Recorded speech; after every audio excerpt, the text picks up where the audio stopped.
چاہے سارے عرب ملک اسرائیل کو تسلیم کر لیں، پاکستان کبھی نہ کرے، اس لیے کہ پاکستان اسرائیل کے طور پر وجود میں آیا ہے۔ اللہ نے اسے اسرائیل کے وجود میں آنے سے 1 سال قبل وجود بخشا ہے۔ ہم کبھی تسلیم نہیں کریں گے۔ اصل میں تو جنگ ہمیں کرنی ہے، مقابلہ ہمیں کرنا ہے۔ وہاں تک تو ہماری فوجیں جائیں گی، حضرت مسیح کے ساتھ ہو کر لڑیں گی، حضرت مہدی کی مدد کریں گی۔ یہ سارا کا سارا رول تو اللہ نے ہمارے لیے رکھا ہے، لہذا کسی صورت عرب کر لیں، مجبور ہو چکے ہیں، بے بس ہو چکے ہیں، ان کا معاملہ جو بھی ہے وہ جانے، لیکن چاہے وہ تسلیم کر لیں، اسرائیل کو کسی صورت میں پاکستان تسلیم نہ کرے۔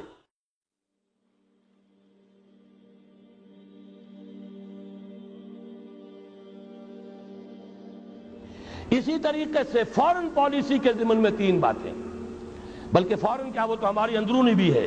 یہ اجلاس حکومت سے مطالبہ کرتا ہے، ہمیں اللہ کا حکم ہے اعدوا لہم ما استطعتم، طاقت فراہم کرو، حکم ہے، فرض ہے، واجب ہے، اور اللہ تعالیٰ کا بڑا کرم ہے، اس نے ہمیں ایٹمک نو ہاؤ، اس کی صلاحیت عطا کر دی ہے، واحد ملک ہے دنیا کا۔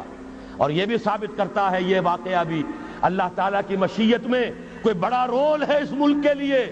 اپنی خودی پہچان، اے مسلم پاکستان، اپنے مقام و مرتبے کو پہچانو۔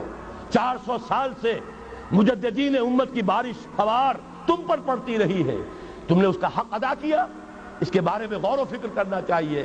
بہرحال یہ اللہ نے ہمیں توفیق دی ہے، اس کو بھرپور طریقے پر اسے آگے بڑھایا جائے، کسی بھی درجے میں رول بیک نہ کیا جائے۔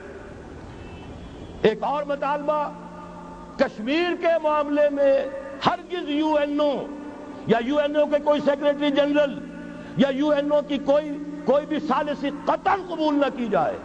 یو این او امریکہ کا زر خرید اور امریکہ یہودیوں کا غلام، لہذا اگر اس طرف آپ نے رخ کیا، یہ کشمیر کچھ اور ہو جائے گا، یہاں کوئی اسرائیل وجود میں آ جائے گا، کوئی یہودیوں کو اور امریکن کو قدم جمانے کا موقع مل جائے گا۔ آپ کو معلوم ہے آج نجد کی سرزمین میں امریکہ کی فوجیں آ کے ڈیرا ڈال کے بیٹھ گئی ہیں، جہاں سے نکالا گیا تھا اخرجوا الیہود والنصارى من جزیرۃ العرب، نکال باہر کرو ان کو۔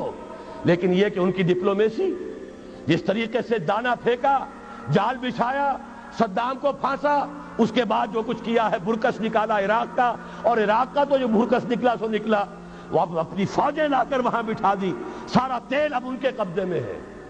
یہی معاملہ ہوگا یہاں، ہندوستان اور پاکستان دونوں دیکھتے رہ جائیں گے بلیوں کی طرح، اور وہ بندر چچا سام بندر جو ہے ساری روٹی خود کھائے گا، کسی کے ہاتھ کچھ نہیں آئے گا۔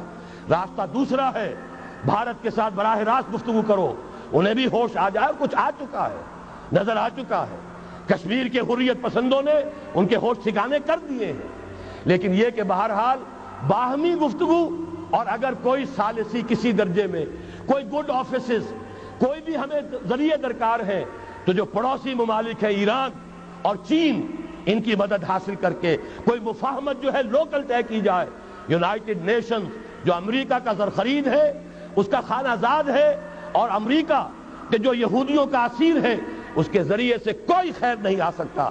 اور آخری مطالبہ کہ چاہے سارے عرب ملک اسرائیل کو تسلیم کر لیں، پاکستان کبھی نہ کرے، اس لیے کہ پاکستان اسرائیل کے طور پر وجود میں آیا ہے۔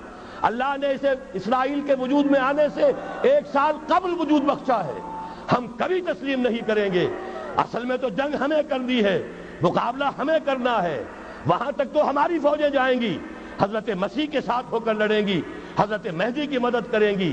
یہ سارا کا سارا رول تو اللہ نے ہمارے لیے رکھا ہے، لہذا کسی صورت عرب کر لیں، مجبور ہو چکے ہیں، بے بس ہو چکے ہیں، ان کا معاملہ جو بھی ہے وہ جانے، لیکن چاہے وہ تسلیم کر لیں، اسرائیل کو کسی صورت میں پاکستان تسلیم نہ کرے۔